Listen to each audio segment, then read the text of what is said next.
Assalamualaikum warahmatullahi wabarakatuh. Selamat sore Pesona Inspira. Kembali lagi di 92,1 FM Radio Pesona, stasiun informasi terbaikmu. Kali ini seperti biasa ya, di Selasa sore kita berjumpa kembali di Bincang-Bincang Tangkas, yaitu tanggap gizi dan kesehatan anak stunting. Ini merupakan program kerjasama dari Radio Pesona FM bersama dengan LPTP Surakarta. Seperti biasa, Dede Adika tidak sendiri. Selama 1 jam ke depan kita akan membahas ya seputar isu stunting, dan kali ini temanya adalah Desa Tanggap Stunting. Silakan untuk Pesona Inspira juga seperti biasa bisa bergabung. Nanti bisa SMS ataupun WhatsApp di 0823 2383 9996. Kita akan kenalan dulu dengan dua narasumber yang sudah hadir hari ini. Yang pertama ya, ini ada Ibu Zuniarti. Beliau adalah bidan Desa Tanjung Anom, Kecamatan Kepil, Kabupaten Wonosobo. Selamat sore, Ibu. Selamat sore. Weh, apa kabar? Baik. Baik ya. Perjalanan lumayan ya, Bu ya? 1 jam. 1 jam. Yeah. Wah, luar biasa. Cukup jauh ya berarti ya. Lumayan. Kepil. Wah, apalagi lagi musim penghujan ya, Bu ya. Ya. Harus lebih hati-hati jalur Kepil. Lalu ada juga nih, ada Kak Awe, fasilitator LPTP khususnya untuk program Tanggap Gizi dan Kesehatan Anak Stunting. Selamat sore, Kak Awe. Sore Kak Dika. Weh, sehat? Puji Tuhan sehat. Dari kemarin belum ketemu ya. Ini baru ketemu lagi. Iya, dari Jakarta. Dari Jakarta, oke. Ini kita bertemu kembali. Pastinya Pesona Inspira masih di Tanggap Gizi dan Kesehatan Anak Stunting. Seperti kita tahu ya, di beberapa pertemuan sebelumnya kita sudah sempat ngobrol juga bersama dokter, ada juga dari PLKB, dan hari ini kita akan membahas bagaimana kondisi stunting, dan kita dengarkan langsung dari bidan di salah satu desa yang sudah hadir di sini, yaitu di Desa Tanjung Anom, Kecamatan Kepil, yang ternyata juga masuk ke desa yang didampingi ya. Betul. Oleh LPTP dalam program tangga sendiri. Kalau Ibu Zuniarti ya, kalau melihat fenomena tentang stunting sendiri, kalau di Kepil gimana, Bu? Khususnya di Tanjung Anom deh. Bicara di Tanjung Anom aja ya. Boleh. Sebenarnya Desa Tanjung Anom itu kita lokus stunting itu di tahun 2018-2019 ya. Kita dinyatakan desa lokus stunting dari kementerian ya. Jadi pada waktu itu di angka 29 kalau tidak salah, 29%. Oke. Kemudian kita sebenarnya sudah melakukan kegiatan-kegiatan untuk mencegah stunting ya. Dulu ada pendampingan dari FOI pada tahun 2019. Kemudian di tahun 2022 itu kita mendapat pendampingan dari LPTP Danon mulai bulan Juni ya, Mas Awi ya. Bulan Juni Desa Tanjung Anom untuk angka stuntingnya kemarin tahun 2022 di angka 19,2, jadi sudah ada penurunan. Kemudian beberapa hal yang sudah kita lakukan ya dari 2019, sebenarnya kita mendapat dukungan dari anggaran desa. Sebenarnya kita sudah melakukan pencegahan stunting melalui kegiatan-kegiatan yang ada di desa. Kita sudah dialokasikan dana dari anggaran desa dari 2019 sejak kita mendapat pendampingan dari FOI. Kemudian kita baru mendapat pendampingan lagi di tahun 2022. Kita pendampingannya dari FOI itu berakhir di 2019-2020. Okay. Kemudian ada COVID itu ya. Kemudian kita baru ketemu sama Mas Awe, kenalan sama Mas Awe di bulan Juni. Oke. Bulan Juni 2022. 2022. Nah, mulai dari itu kita sudah mulai intens, ada rembuk desa tentang stunting juga. Kemudian kita membentuk kegiatan-kegiatan, ada kebetulan dari desa ada anggaran alokasi untuk penanganan stunting, yaitu dalam bentuk PMT makanan. Oke. Itu 90 hari dari anggaran alokasi desa. Pas Mas Awi datang, jadi kita pas mau mengadakan program penurunan stunting yang kita beri nama Dasyat ya Mas. Dapur Sehat Ini tapi programnya Atasi stunting. Dinas KB, Bu. Iya. Tapi ikut mendampingi ya. Iya. Oke. Sejak Juni berarti ya, masih di tahun ini ya berarti bersama LPTP untuk desa Iya. Tanjung Anom. Iya, di tahun ini. Di tahun ini. Kalau dari LPTP sendiri, Kak Awe, selama pendampingannya bersama desa Tanjung Anom gimana, Kak Awe? Oke, luar biasa, Mas. Jadi kita pertama kali kami itu datang ke desa Tanjung Anom itu ya namanya baru kenalan itu malu-malu gitu ya. Oh, gitu ya. Kan Bu Bidan dulu udah nongol dulu tuh. Nah, ternyata begitu kita masuk, luar biasanya desa Tanjung Anom itu dari berbagai desa ternyata sudah banyak intervensi yang dilakukan gitu. Oke. Dan inovasi mungkin juga tadi yang sudah disebutkan dari VOI juga sudah pernah dapat bantuan dari VOI, dan nampaknya memang desa Tanjung Anom merupakan salah satu desa yang menurut kami dari desa-desa dampingan kami adalah mungkin desa yang terhitung sangat serius gitu untuk menanggulangi kasus stunting gitu. Oke. Nah, memang yang cukup miris dari banyaknya kegiatan itu pun memang angkanya masih lumayan tinggi, Bu ya. Iya, Masih tinggi. Jadi memang tidak menjamin bahwa misalnya hanya dari pemerintah desa saja gitu bisa menurunkan kasus-kasus ini. Memang butuh waktu yang lama ya, Bu. Mungkin itu, Mas. Oke. Jadi selama beberapa bulan ini pastinya udah banyak yang dilakukan ya, selain sebelumnya memang sudah ada programnya yang berjalan ya, Iya. Bu ya. Kalau dilihat sendiri dari kondisi awal gitu ya, mungkin di desa Tanjung Anom, kalau dari kacamata Bu Bidan yang pastinya dekat ya dengan warga terus dengan keseharian, sebenarnya hal-hal apa aja yang membuat kepil ini jadi tinggi gitu, Bu, nilai atau angka stuntingnya gitu? Oh iya, hal yang paling faktor utama adalah di sana itu kan banyak terjadi pernikahan anak ya. Usia dini Iya, ya. pernikahan usia dini di bawah 20 tahun ya. Jadi dampaknya kan nanti ke ibu hamilnya, dampak ke dia melahirkan anaknya. Jadi pola asuh dan pemberian asupan gizinya mungkin kurang maksimal. Jadi harus mendapat pendampingan dari calon pengantinnya sebenarnya. Karena memang kasus-kasus pernikahan anak di wilayah khususnya Tanjung Anom masih cukup tinggi. Cukup tinggi ya. Iya, untuk usia pernikahan anaknya. Oke, tadi kan sempat ada penurunan angka ya, Bu ya, dari sekitar 29%, terus 19,2. jadi 19,2. Iya. Nah, dari angka itu yang diintervensi yang paling utama apa, Bu? Apakah pernikahan dininya itu tadi atau banyak Kita bidang kan kita? Di angka itu kita pertama kali ada pendampingan, kita intervensinya lebih ke baduta. Di masa emas balita kan di golden periodnya kan usia 1000 hari 1000 HPK ya. Jadi kita menyasarnya ke baduta yang kita tangani untuk pemberian PMT makanan tambahan. Kemudian ada monefnya. Selain kita memberikan PMT juga ada monefnya setiap 15 hari sekali. Kita bekerja sama dengan Dinas KB, LPTP, kemudian Layismu. Sempat ada pendampingan juga dari Layismu dan dari Rumah Sakit PKU Wonosobo. Jadi kita bekerja sama mendatangkan tenaga ahli gizi juga ada, kemudian dari dokter umum PKU juga ada.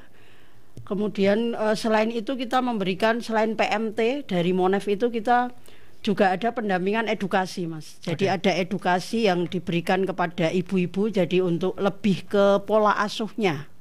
Jadi dari situ kita memantau 15 hari sekali.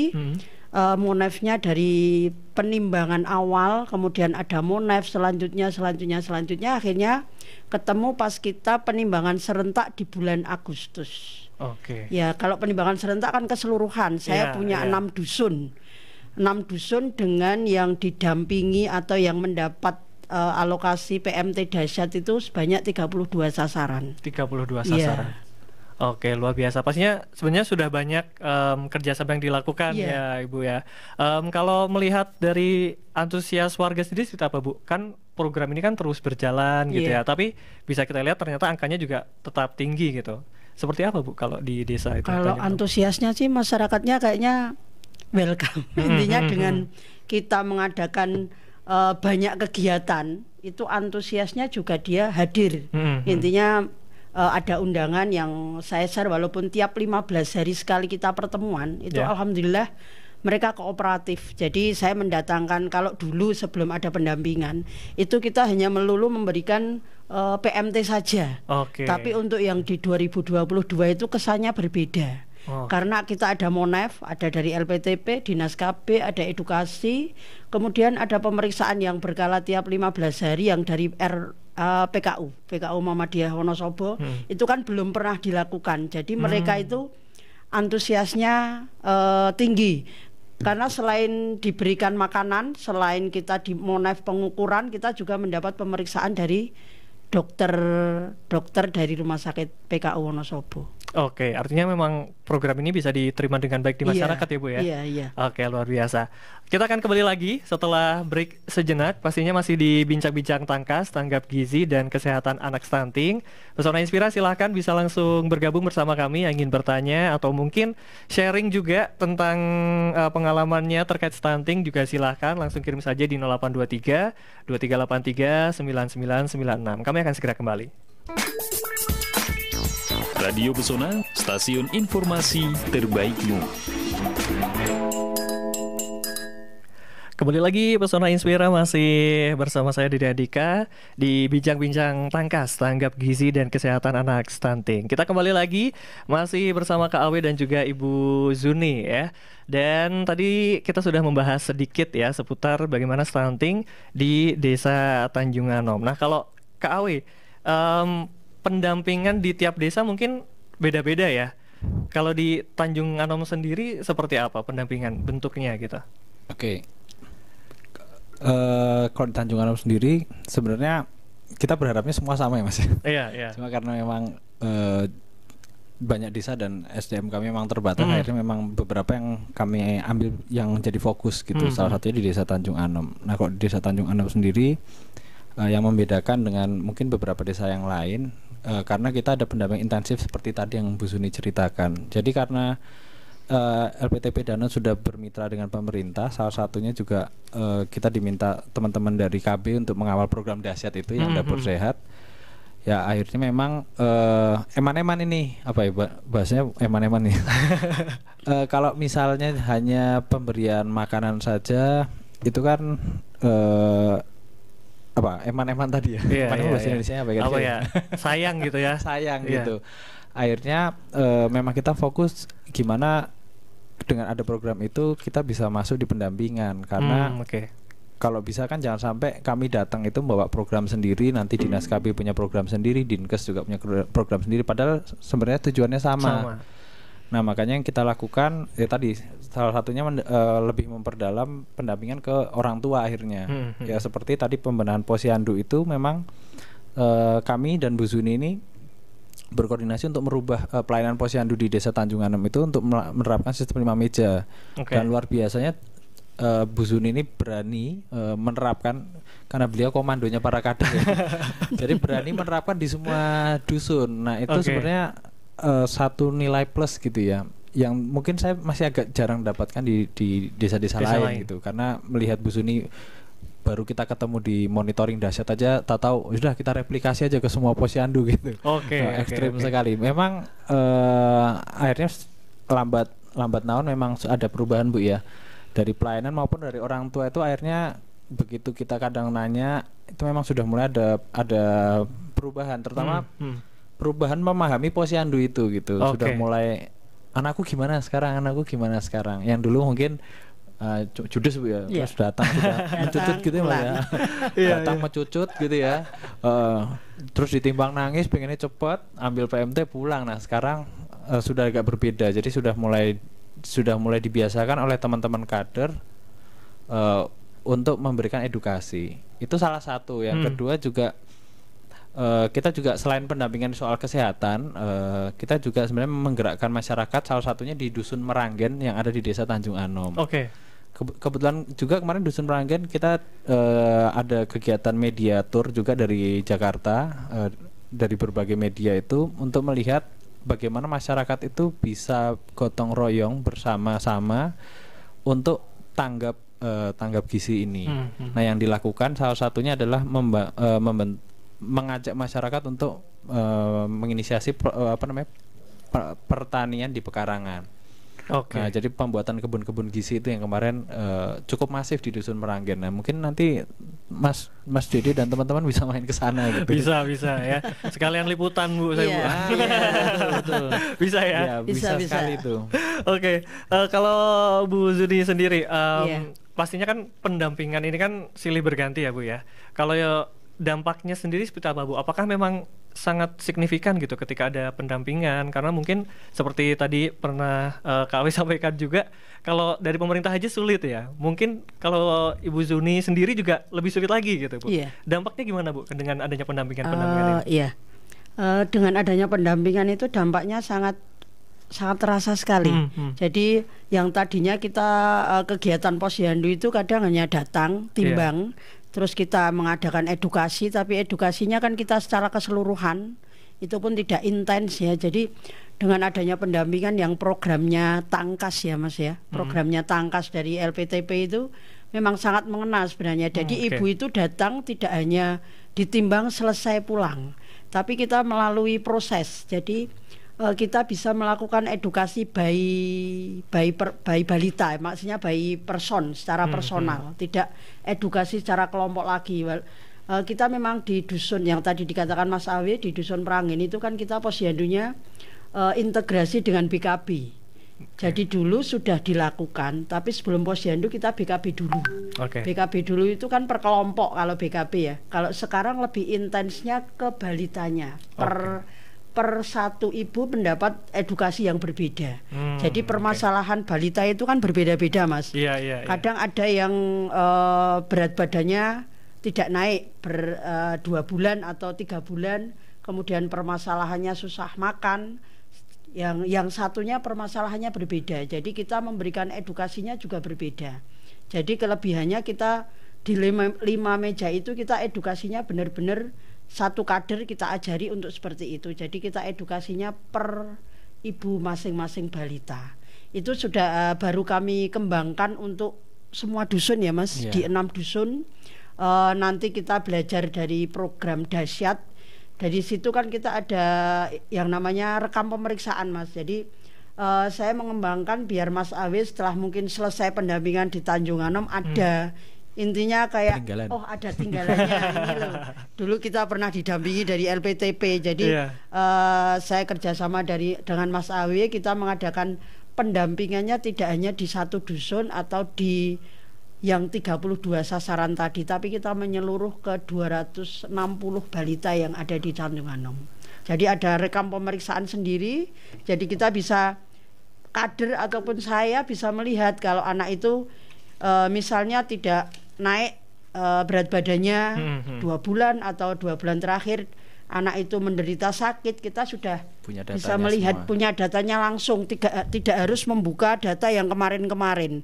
Jadi kayak rekam pemeriksaan khusus untuk ibu, informasi untuk kita edukasi ke ibu balitanya. Jadi lebih mengena setelah adanya program Tangkas.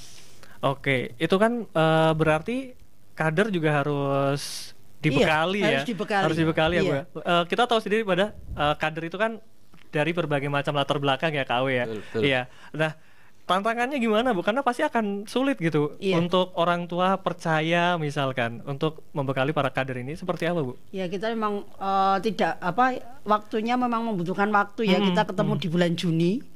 Kemudian kira-kira untuk pembekalan kadernya harus ada nih, saya bilang gitu toh. Kita 1 bulan itu benar-benar pendampingan kader ya Mas ya. Jadi ada pertemuan kader itu intens, bahkan tiap 1 minggu sekali kita giliran untuk yang ke program dahsyatnya. Jadi belajar dari program dahsyat, kita kadernya itu kita bekali dari 6 dusun. Jadi saya membuat jadwal untuk tim Monef itu saya bagi kader yang ada di dusun 1 harus ada semua. Jadi untuk biar dia biasa belajar dan bisa menerapkan di dusun masing-masing gitu. Jadi memang ada pembekalan itu selama 1 bulan lebih sebelum kita melakukan program dahsyat. Kita pembekalan dulu ke kader. Apa yang mau kita sampaikan nanti kalau ada Monef, ada apa, memang ada pembekalannya itu 1 bulan lebih kita butuh waktunya. Oke. Oke, mau nambah ini Mas. Biar para pemirsa mungkin ada yang mendengar baru kan. Takutnya dahsyat apa. Mungkin sekilas saja dahsyat memang itu program pemberian makanan, pemberian makanan tambahan.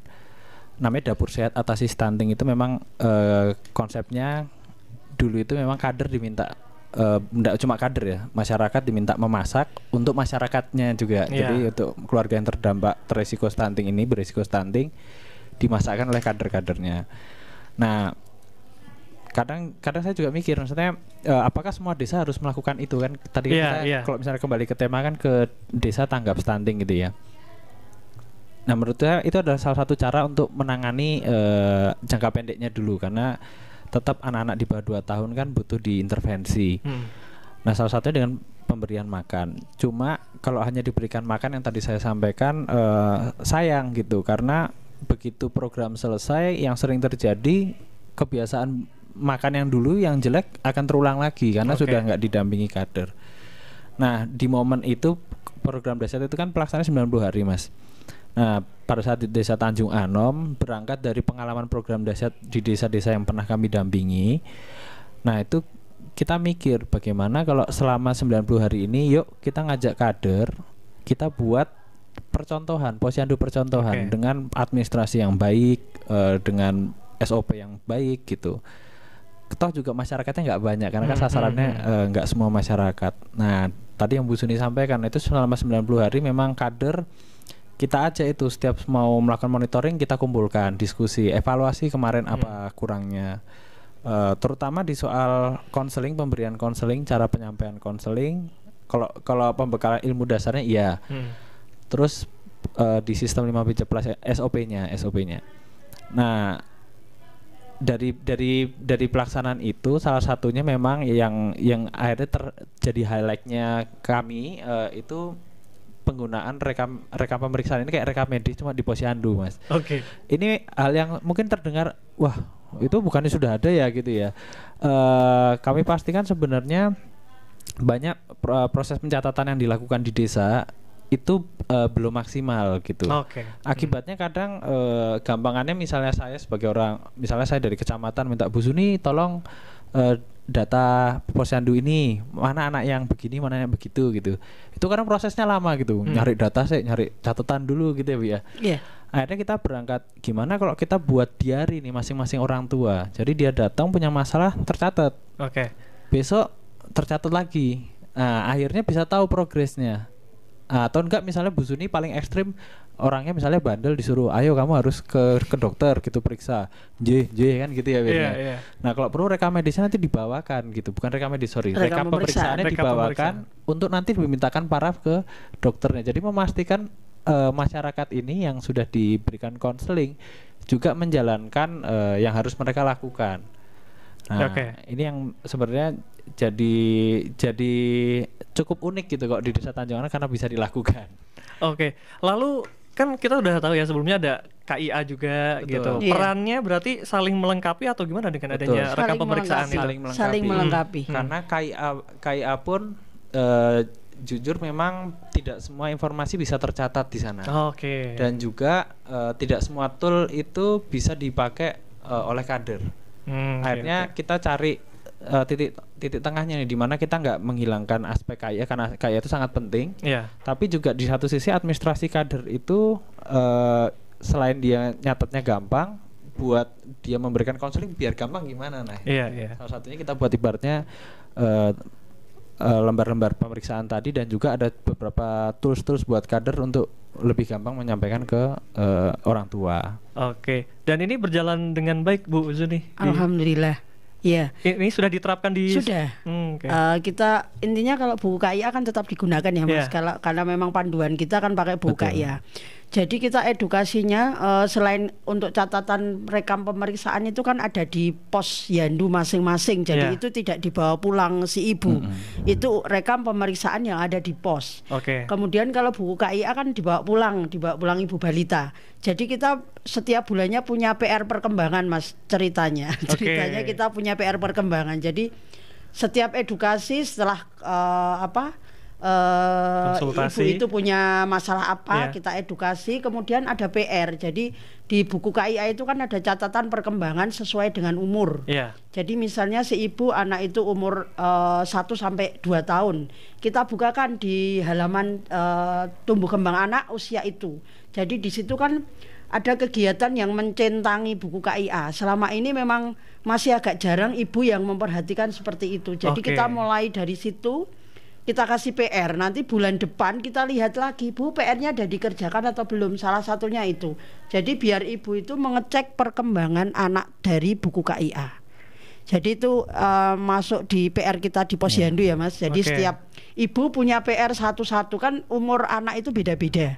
Jadi mereka dibukakan di lembar perkembangan anak dengan usia sesuai dengan anaknya. Jadi kita lipat.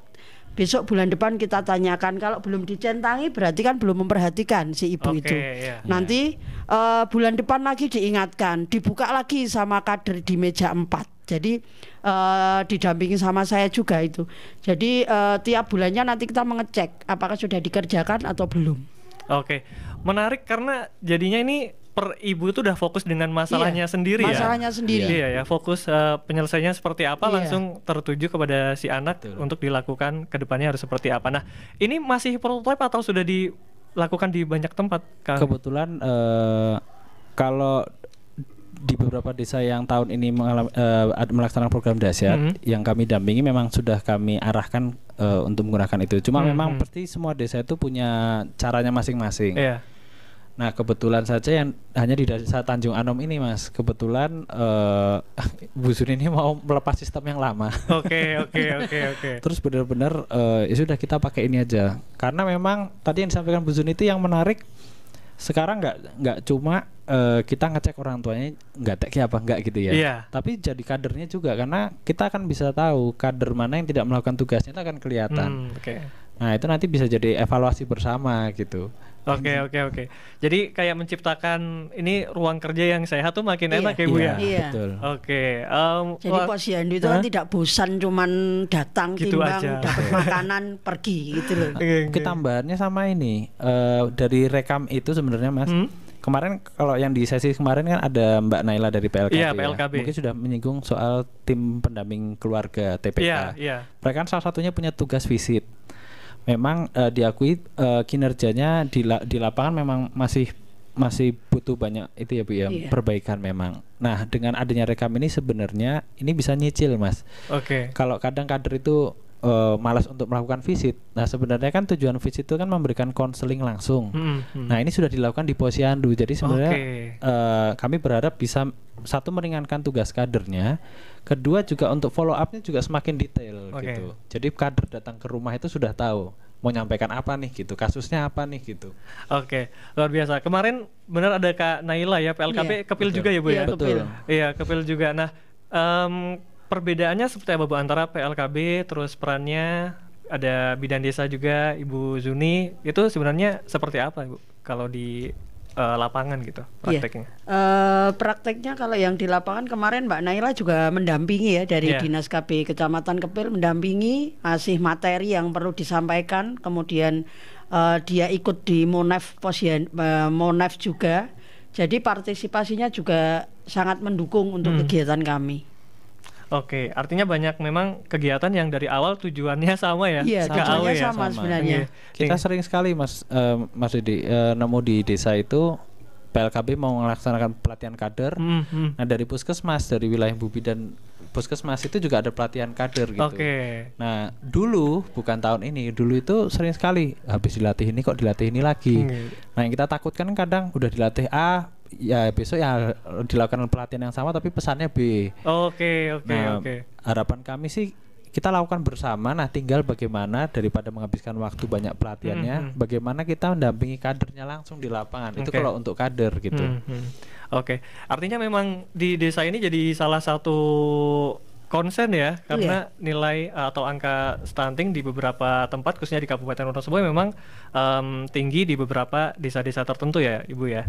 Kalau sejauh ini sendiri, kalau melihat kasus stunting, kalau dari Bu Bidan ya, pastinya terkait dengan pelaksanaan Posyandu, kita kan masih membahas tentang seberapa pentingnya sih posyandu. Karena jujur aja kalau di tempat saya daerah kota tuh kadang cuma di-share lewat WA, terus datang nggak datang juga kadernya juga sepertinya juga biasa aja gitu. Orang tuanya juga yang penting ada yang nganter anaknya datang lah gitu, Bu. Sebenarnya seperti apa peran posyandu ini? Sebenarnya kalau kita membedakan antara wilayah desa dan perkotaan, memang apa ya?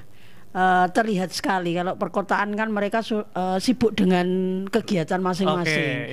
Jadi anak mungkin dia di rumah hanya sama pengasuh.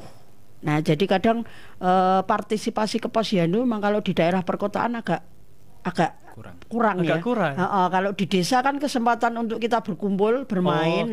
Seperti itu. Jadi kita ketemu di situ. Jadi memang kendalanya kalau di wilayah perkotaan memang seperti itu. Jadi kita masih kayak individual ya Mas ya. Jadi mungkin tidak datang tapi dia di WA mungkin setor timbangannya berapa, tinggal kita mencatat masukkan. Kalau di desa kan kita intinya tadi itu kita ada kader di desa, kemudian ada bidan desa, jadi mungkin lebih intens ke situ. Kalau di wilayah perkotaan mungkin karena terlalu kesibukan mungkin Oke. Kalau di desa apa Bu yang jadi mungkin ada kendala utamakah tentang keaktifan dari posyandu atau justru berjalan lebih baik, Bu? Kalau di desa selama ini posyandu yang ada di desa kami itu alhamdulillah berjalan tidak ada hambatan, itu 1 bulan 1 kali. Kalau toh mungkin tidak pas pada waktu jadwal posyandu yang sudah dijadwalkan terencana setiap bulan, biasanya hanya bergeser maju atau mundur, tapi setiap bulan tetap dilaksanakan untuk kegiatan posyandu. Oke, luar biasa. Setelah ini kita akan kembali lagi, ada penanya yang sudah masuk lewat WA. Setelah ini kita akan bahas bersama. Tetap pastinya Pesona Inspira di Bincang-Bincang Tangkas, Tanggap Gizi dan Kesehatan Anak Stunting bersama Radio Pesona FM Wonosobo bekerjasama dengan LPTP Surakarta. Masih bersama Dede Andika, ada Kak Awe, fasilitator LPTP, dan juga Bu Zuni, Bidan Desa Tanjung Anom, Kecamatan Kepil. Jangan kemana-mana, stay tune bersama kami akan segera kembali. Pesona Inspira kembali masih bersama kami, pastinya di Bincang-Bincang Tangkas, Tanggap Gizi dan Kesehatan Anak Stunting di 92,1 FM Radio Pesona Wonosobo bersama LPTP Surakarta ya. Ini ada pertanyaan yang masuk, Ibu Zuni, Kak Awe, silahkan. Ini yang pertama dari Kak Dinda ya. Ini menanyakan bagaimana tips ya bagi calon pengantin menjaga asupan makanan supaya jika siap hamil anak yang dilahirkan tuh sehat dan juga bebas stunting. Seperti apa tipsnya, Bu? Untuk tips ya, yang pertama tentunya tipsnya adalah menikah sesuai dengan usia. Itu ya harapannya. Kesiapannya dulu ya. Kesiapannya dulu kan Undang-Undang Pernikahan 19 tahun ya. Jadi sesuai dengan reproduksi yang sehat gitu ya. Kalau misalnya pernikahan anak itu 1 poin sudah tidak reproduksi sehat ya. Jadi kalau intinya yang pertama adalah menikah di usia yang sudah siap secara reproduksi. Kemudian untuk yang konsumsi apa tadi? Iya, tentang asupan makanan. Asupan makanan yang sehat ya. Jadi calon pengantin itu wajib mengkonsumsi gizi yang seimbang gitu ya, untuk supaya nanti mempersiapkan kehamilan itu benar-benar kehamilan yang sehat. Kemudian kalau ditemukan misalnya pada waktu calon pengantin kan kita cek kesehatan ya secara fisik, ada pemeriksaan HB. Itu kalau misalnya sudah diketahui sedini mungkin untuk misalnya lingkar lengan atasnya kurang dari 23 atau dia HB-nya kurang atau anemia, itu bisa dilakukan pencegahan sedini mungkin kalau kita melakukan pemeriksaan berkala. Jadi intinya persiapan untuk asupan gizi yang seimbang untuk calon pengantin. Ini sebenarnya relate di usia saya ya, Bu ya. Kalau spesifik kalau untuk seorang pria, karena kan dari tadi fokusnya ke wanitanya. Kalau ke pria ada tips khusus nggak? Nah, kalau pria itu sebenarnya ini pandangan saya nih, Mas. Boleh. Kita berbagi pandangan sih. Iya, berbagi pandangan. Sebenarnya malah tugas pria itu malah penting sekali tuh. Pertama adalah soal logistik ini. Soalnya ibu hamil memang tadi Bu Suni sampaikan gizi seimbang. Mungkin kalau teman-teman pada bingung cari aja informasi soal isi piringku gitu. Oke. Cara makan isi piringku berarti ada daging, intinya ada nasi, sayur, daging dan buah gitu. Nah itu kalau nggak ada logistiknya juga susah itu Mas. Bingung ya. Mau makan, waduh harus kan hamil itu butuh asam folat Bu ya, asam folat zat besi yang cukup banyak. Makanya sebenarnya daging-daging itu malah penting ya. Oke. Makanya sebenarnya di usia ini sih memang ibu itu jangan diet. Atau kadang kan ada mungkin yang terlalu menjaga penampilan. Oke. Terutama yang muda-muda itu akhirnya merasa kok perutnya gede sedikit padahal itu hamil gitu ya. Malah dia ngurangi makan. Nah, malah si suami ini sebenarnya harus tanggap kasus-kasus seperti ini. Terus yang kedua, tadi yang Bu Suni sampaikan, deteksi dini. Berarti suami juga harus ikut ngajak istrinya, misalnya istrinya kok ya misalnya susah gitu ya diajak periksa, ya harus rutin melakukan pemeriksaan kehamilan. Karena memang yang dikejar adalah deteksi dininya Bu ya. Deteksi dini soalnya begitu ada masalah segera ditangani, jangan sampai terlambat. Nah makanya suami ini jadi aspek penting karena memang ya ikut bertanggung jawab ya. Iya betul. Karena yang membuat gitu ya. Karena yang membuat ya akhirnya juga harus ikut bertanggung jawab merawat kehamilannya itu supaya tetap sehat. Mungkin memang tidak di fisiknya si laki gitu. Tapi dengan menciptakan suasana di rumah yang sehat, yang nyaman, ndak datang pulang kerja itu murung wae gitu ya. Ngamuk-ngamuk main game sendiri gitu ya. Tapi malah sering diajak ngomong, memberikan makan yang sehat. Rutin pemeriksaan itu mungkin yang bisa dilakukan pria dan menurut saya ini hal yang penting gitu. Karena ya saya juga kebetulan menemukan bahwa banyak cowok-cowok ini sudah usia soal kehamilan sama pola asuh saja ya. Itu sudah mulai menarik diri tuh, bukan tanggung jawab saya gitu. Padahal intinya perlu support system yang baik di situ ya. Jelas, iya perlu itu. Iya, karena toh nanti ketika anaknya lahir pun ketika sehat dan juga tidak stunting juga orang tua keduanya akan merasakan kebahagiaan yang sama ya Bu ya. Iya. Mungkin ini nggak kelihatan tapi punya tugas yang berat sebenarnya Bu ya. Iya.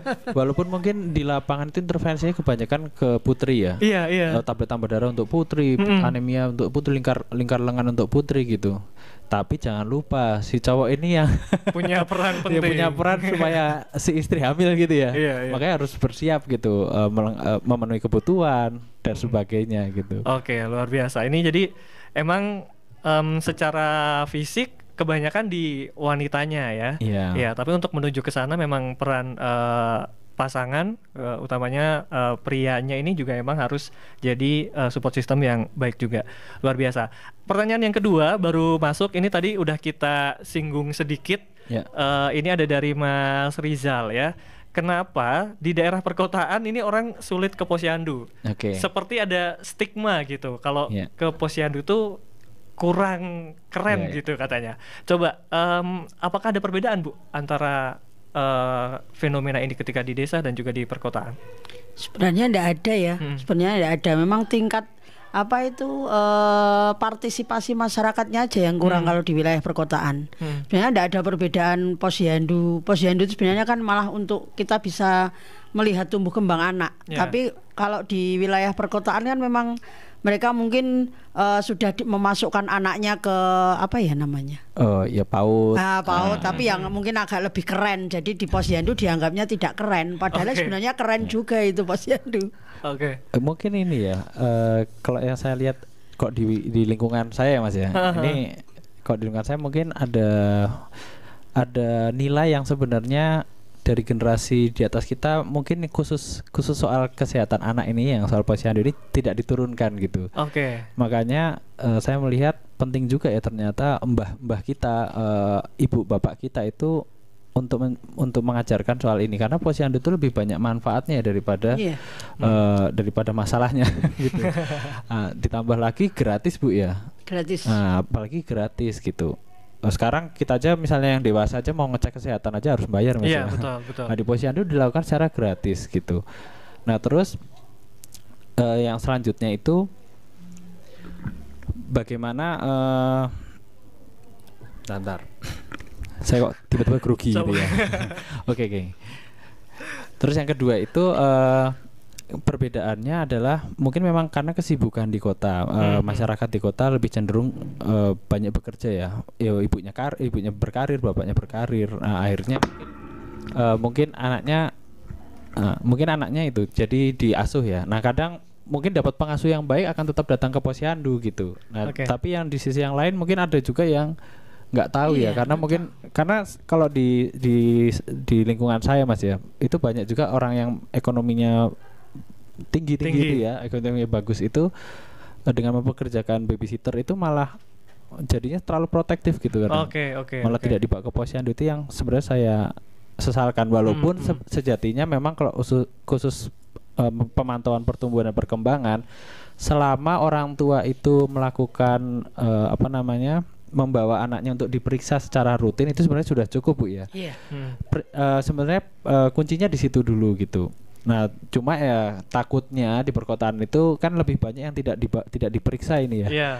Karena mungkin juga merasa saya ngikut pola asuh bapak ibu saya. Nah padahal belum tentu yang diasuh dulu cara yang baik. Gitu. Nah, mungkin itu Mas. Berarti sebenarnya ada alternatif yang bisa dilakukan gitu ketika orang tua ini mungkin agak kurang ikut posyandu gitu. Ada alternatifnya Bang? Mungkin kalau yang dari perkotaan ini kasusnya biasanya itu banyak yang sakit hati sama kader ini. Ada teman saya ada Bu, udah cerita sama Kak Awi saya. Ya akhirnya daripada kita sibuk dengan kebenciannya kita sendiri tetap prioritasnya ke anak. Akhirnya bawa saja anak diperiksa di tenaga kesehatan secara rutin gitu. Boleh itu di rumah sakit, boleh itu delalah kok posyandunya beda RW gitu Bu ya. Itu boleh sekali. Yang penting anak diperiksa secara rutin. Oke. Jadi memang ini ego orang tuanya juga harus ditekan ya Bu ya.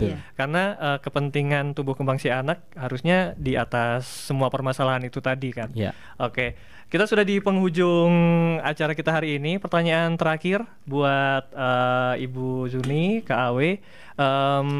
Mulai dari hal yang sederhana mungkin ya, apa yang bisa masyarakat lakukan supaya bisa mempercepat penurunan kasus atau pencegahan stunting, khususnya untuk wilayah pedesaan Bu, seperti apa? Kak Awe dulu. Yang bisa masyarakat lakukan, ini kita menyinggung isu yang tadi nih, soal posyandu dulu gitu ya. Kalau misalnya di rumah dekat dengan posyandu, daripada jauh-jauh membawa anaknya diperiksa, mungkin kalau di rumah sakit bayar ya, mungkin bisa saja bawa ke posyandu, dan tidak perlu jadi orang tua yang misalnya mungkin karena terlalu takut, jadi misalnya takut anaknya nanti dibilang ditemukan ada masalah, terus karena ketakutan itu jadi nggak mau dibawa. Itu karena saya sering menemukan itu Mas. Jadinya harus menerima kondisi apa adanya dan harus mau belajar dan mendengar. Nah itu yang bisa dilakukan. Terus mungkin yang bukan masyarakat, yang mungkin bukan anaknya ya, setidaknya ya bisa jadi pengingat gitu. Pengingat bahwa misalnya ada tetangganya atau siapapun gitu, misalnya punya anak kok tertutup ya. Nah itu coba bisa diingatkan gitu, karena kembali lagi anak-anak ini akan jadi generasi bangsa kita gitu. Terima kasih Ibu Zuni, silakan. Untuk masyarakat ya, untuk percepatan penurunan stunting sebenarnya kalau dari program desa itu kita sudah ada tadi yang sudah saya sampaikan, ada rembuk stunting ya. Kemudian ada dari situ, dari kita bekerja sama dengan puskesmas, bekerja sama dengan petugas gizi puskesmas, dengan bidan desa dan kader, serta dari pihak pemerintah desa, kita bisa menyediakan data keluarga yang berisiko stunting. Dari kita berkolaborasi itu akhirnya kita mendapatkan pendampingan untuk keluarga yang berisiko stunting. Jadi intinya dukungan dan peran serta masyarakat di sini yang kita intinya harus berkolaborasi ya. Jadi kita tidak bisa, saya dan Mas Awe juga tidak bisa berjalan dengan sendiri-sendiri untuk programnya. Jadi kita saling mendukung dari lintas sektor, saling mendukung, akhirnya nanti masyarakatnya bisa memahami. Jadi stunting itu sebenarnya bukan cuman intinya PR pemerintah gitu ya. Jadi intinya dukungan dari masyarakat juga penting sekali gitu. Terima kasih. Ada Kak Awi, fasilitator PTP, dan juga Ibu Zuniarti, Bidan Desa Tanjung Anom, Kecamatan Kepil, yang sudah membersamai Bincang-Bincang Tangkas untuk edisi hari ini. Terima kasih sekali lagi. Sama-sama. Selamat sore, hati-hati Bu Zuni karena masih perjalanan atau Ya masih. Nah, berjalan. masih 1 jam. 1 jam lagi. Semoga nggak hujan ya Bu ya. Ya, semoga tidak hujan. Ya, terima kasih Pesona Inspira sudah mendengarkan bincang-bincang Tangkas edisi hari ini. Sampai jumpa kembali Selasa depan, pastinya dari jam 3 sore sampai dengan jam 4 sore. Stay tune di 92,1 FM Radio Pesona, stasiun informasi terbaikmu, bekerjasama dengan LPTP Surakarta. Demikian, saya Dede Andika bersama 2 narasumber pamit. Wassalamualaikum warahmatullahi wabarakatuh. Pesona Inspira telah Anda simak talk show Tangkas, tanggap gizi dan kesehatan anak stunting. Sampai jumpa